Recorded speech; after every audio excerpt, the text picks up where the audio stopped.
Hello दोस्तों, एक all education में आपका स्वागत है। आज मैं आपको टोजन इक्वेशन के बारे में बताऊंगा।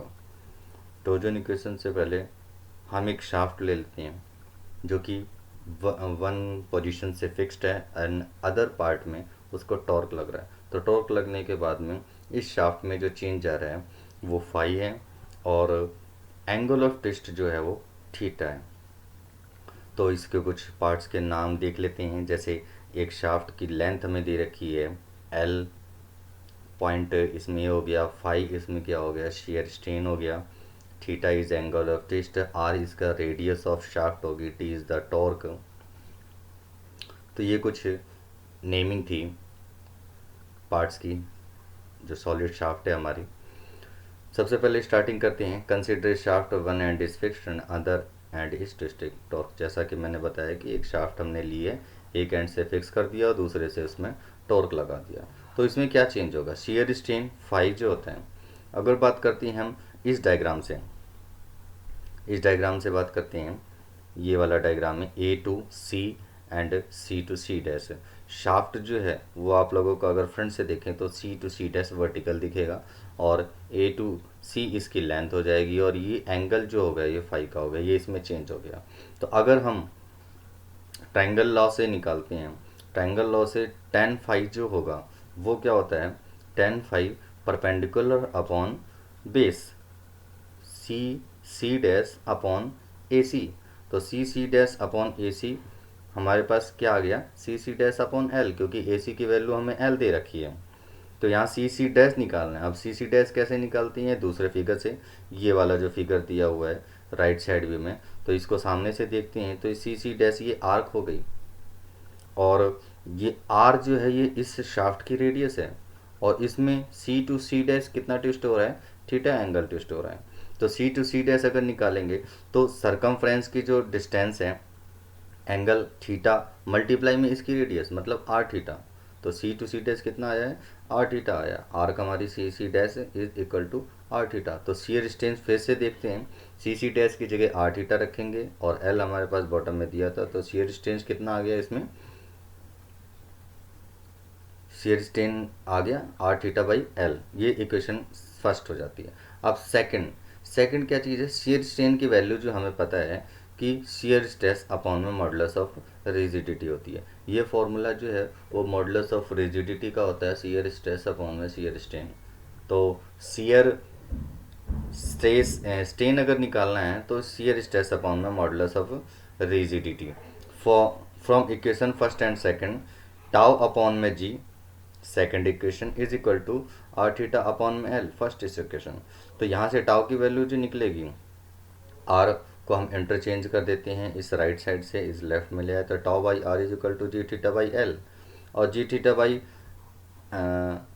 इस आर को अगर इसी साइड लेता है तो जी थीटा बाई एल जो है वो कांस्टेंट हो जाता है। इस कांस्टेंट को हम टॉर्जनल कांस्टेंट बोलते हैं। तो रिलेशन क्या आया, tau is equal to directly proportional to R. तो shear stress is directly proportional to distance of the section from the axis of shaft। मतलब shear stress जो होगा वो डायरेक्टली प्रोपोर्शनल किसके होगा, इस शाफ्ट की सेंटर पॉइंट से लेके शाफ्ट के सरकमफ्रेंस तक की जो रेडियस है उसके डायरेक्टली प्रोपोर्शनल होगा। तो maximum shear stress eight outer surface, मतलब जो सबसे ज़्यादा शियर स्ट्रेस लगेगा वो आउटर सरफेस पे लगेगा और सेंटर पोजीशन पे शियर स्ट्रेस क्या होगा, ज़ीरो होगा, मतलब मिनिमम शियर स्ट्रेस है।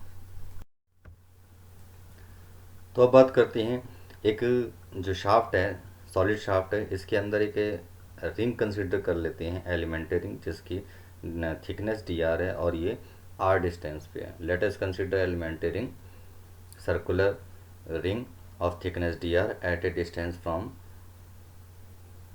Centre of shaft. तो सेंटर ऑफ शाफ्ट से लेके इस रिंग की जो डिस्टेंस है ये आर है, ये आर दे रखा है और आउटर सरफेस की जो रेडियस है ये कैपिटल आर दे रखा है।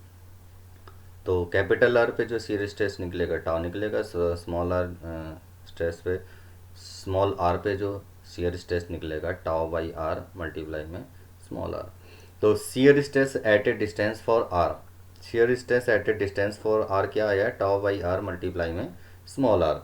एंड एरिया एरिया सरकमफ्रेंस का 2 पाई आर होता है और थिकनेस इसकी डी आर दे रखी है, तो डी और मल्टीप्लाई हो जाएगा तो 2 pi R D R. Shear resistance of elementary ring is equal to shear stress multiply में एरिया ऑफ एलिमेंट्री रिंग। ये फॉर्मूला है शियर रेसिस्टेंस का, शियर स्ट्रेस मल्टीप्लाई में एरिया। तो शियर स्ट्रेस हो गया tau by R multiply R and area हो गया 2 पाई आर डी आर। दोनों रिलेशन मिल गए आर स्क्वायर, तो tau by R multiply 2 pi R square D R. अब टर्निंग मोमेंट निकालते हैं शियर स्ट्रेस शियर रेसिस्टेंस का, तो एक आर और मल्टीप्लाई हो जाएगा। क्यों? क्योंकि ये सेंटर पॉइंट से लेके एलिमेंट्री रिंग का जो डिस्टेंस है वो आर है, तो रेडियस और मल्टीप्लाई हो जाएगा, क्योंकि टॉर्क लगे तो टॉर्क में फॉर्मूला होता है एफ इंटू आर, मतलब जितना फोर्स लग रहा है उसके साथ आर मल्टीप्लाई करते हैं। तो शेयर रेजिस्टेंस तो ये लग गया और आर और मल्टीप्लाई कर दिया, तो टोटल फोर्स मल्टीप्लाई में R, tau by R multiply में 2 pi R cube and D R. अब टोटल टर्निंग मोमेंट अगर की बात करें तो summation of turning moment of shear resistance offer by the elementary ring, तो इसका इंटीग्रेशन करेंगे लिमिट लगाएंगे 0 टू आर। 0 क्यों लगाई? क्योंकि यहाँ पे मिनिमम शियर स्ट्रेस है, इस वजह से 0 है, और मैक्सिमम पे कितना है? आर है। तो टोटल टर्निंग मोमेंट क्या हो गया? D T. तो डी टी की value tau by R multiply 2 pi R cube D R.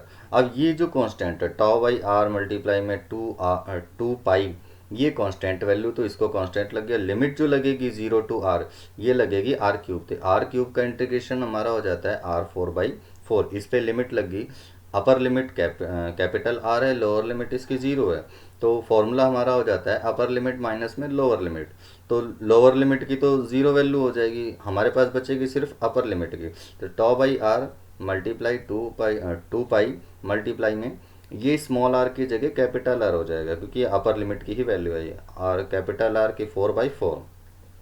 अब आगे रिलेशन क्या होता है? इस 4 को हम कॉमन कर देते हैं बाहर, ठीक है, और इस r की जगह हम लिख देते हैं d/2। तो r क्या है? रेडियस, और d/2 क्या हो गया? इसका डायमीटर का हाफ हो, तो डायमीटर की हाफ ही रेडियस होती है, तो d/2 की पावर 4 कर दी। तो ये फॉर्मूला आ जाएगा d की 4 एंड 2 की 4, d की पावर 4 एंड 2 की पावर 4। तो 2 की पावर 4 क्या हो जाता है? 16 हो जाता है, और ये d की पावर 4 हो गया। एक रिलेशन अब आ गया। अब इसको कैंसिल करने के बाद में, जैसे कि 2 से 4 कैंसिल हो जाता है, ठीक है, तो यहाँ पे बचेगा सिर्फ 2। तो 16 मल्टीप्लाई 2 32 and pi d4 and tau by R, तो टाउ बाई आर मल्टीप्लाई में पाई d4 डिवाइडेड बाई 32। तो पाई बाई 32 डी की 4, ये फॉर्मूला होता है moment of inertia of a solid shaft का। तो इसकी जगह हम रख देते हैं आई पी। तो T is equal to tau by R multiply I P. इस आई पी को हम बॉटम में ले जाएंगे, तो टॉ बाई आर की वैल्यू क्या आ जाएगी? टी अपॉन में आई पी। ये रिलेशन हमारी एक वैल्यू और ले आया। तो अब इसको और इससे पहले वाली वैल्यू को tau by R G theta by L, ये थर्ड वैल्यू थी, इन दोनों को इक्वेट करेंगे तो टोटल रिलेशन हमारे पास आएगा T upon I P tau by R and G theta by L. तो ये जो वैल्यू है, इस वैल्यू को हम बोलते हैं टॉर्जन इक्वेशन। अब टॉर्जन इक्वेशन से अगर हम स्ट्रेंथ निकालते हैं सॉलिड शाफ्ट की, तो सॉलिड शाफ्ट की स्ट्रेंथ क्या हो जाती है? इसका फॉर्मूला है पाई/16 टाउ डी क्यूब। ये टॉर्जन इक्वेशन से ही आया है, और ये सॉलिड शाफ्ट के लिए, क्योंकि इसमें एक ही रेडियस होती है। अगर हम बात करते हैं हॉलो शाफ्ट के लिए, तो इसमें 2 रेडियस होती है और 2 डायमीटर होते हैं। तो diameter capital D outer diameter हो गया, स्मॉल डी इनर डायमीटर हो गया।